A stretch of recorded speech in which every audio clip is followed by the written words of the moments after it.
Have you ever noticed that when even the most respected opponents start praising your team, something truly special is happening? Well, Michael Hooper, former captain of Australia and one of the most respected names in world rugby, recently made a statement that left many stunned. According to him, the Springboks are at the peak of their powers. Hooper, who recently retired from Australian rugby, did not hold back in his praise for the South African team after their crushing 33-7 victory over the Wallabies in the Rugby Championship. The strategy from Australia was right, but the execution was poor, which compounded the issues, and that snowball effect runs down the hill. It was tough viewing, Hooper admitted.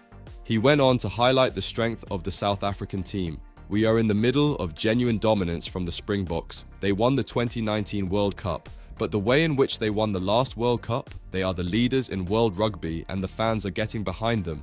Hooper also mentioned rising star Sacha Feinberg-Mangomezulu and the influence that former All Blacks fly half Tony Brown is having on the team. "We are seeing a South African team at the peak of their powers. They have won 2 World Cups and they are just amazing. All the same guys are back and they have Tony Brown on board connecting some nice things. Feinberg-Mangomezulu is a great player. It's pretty good stuff." Hooper's words sparked a debate among the podcast experts about whether we are witnessing the greatest South African team of all time. Are we looking at the greatest Springbok team in history, or is there still more to prove? Commentator Sean Maloney didn't hold back either, emphasizing the incredible depth and versatility of the squad. "I cannot remember the level of depth that they have right now, it's insane. They have got Kurt Lee and Cheslin on the wings, and I mean, how good was Arendse? You just can't get a hand on him." Maloney humorously added, "Colby is in at scrum half, then at fly half, then he is at hooker, and then he is reffing and coaching. He is absolutely everywhere. The size of that squad too. I don't see where any weaknesses lie in that matchday squad, and maybe the next 10 guys down as well." When former Wallaby Stephen Hoyles was asked if this might be the greatest Bok team ever, he was cautiously optimistic.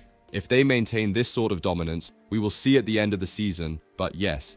So, as the Springboks continue to build their legacy, the rugby world is left wondering, are we witnessing the peak of South African rugby, or is there still another level they can reach? With the Rugby Championship heating up and the World Cup on the horizon, the journey is far from over. And now, I turn to you, our green and gold army. Do you agree with Hooper and the panel? Is this the greatest Springbok team ever, or do you think there's another team in history that could challenge their dominance? Let me know in the comments below, and make sure to subscribe to Green and Gold Army News to stay up to date with all the latest debates and insights in the world of rugby.